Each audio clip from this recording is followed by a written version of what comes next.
هو بيحب يقعد في الساونا كان مع اللعيبه، يقعد يتكلم ويسال اسئله وبتاع، كان بيتكلم بشكل غريب، يقعد يرمي كده. انت بتكسبوا بالحكام النادي الاهلي.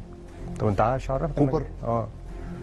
احنا بنكسب بالحكام. مش عرفك ايوه بس هو كوبر يعني بيكتبوا في كوبر. الارجنتين ان الاهلي بيكسب بالحكام. ايوه بس هل كوبر زملكاوي مثلا؟ ده لا بالعكس، ده سيبك مش موضوع شرط مرتضى كان زملكاوي، بيطلع لا سيبك يديله موضوع عرض. زملكاوي او اهلاوي، بس ايه الاسئله اللي انت بتقولها لنا دي، او ايه الجمل اللي انت بتقولها دي؟ تجاهل كان للعيبه الاهلي في عهده. انا ما شفتش كده في حياتي. احنا لعبنا منتخب مصر مع الكابتن حسن شحاته، انت عمرك شفت حاجه اسمها اهلي وزمالك جوه؟ لا لا، ما كانش فيه الكلام انت ده. كنت حاسس ان الفريق مقسم ولا الجهاز هو جدا الفريق كان جوه مقسم جدا. وانا موجود وانا موجود فوق جوه المنتخب كان بيحصل.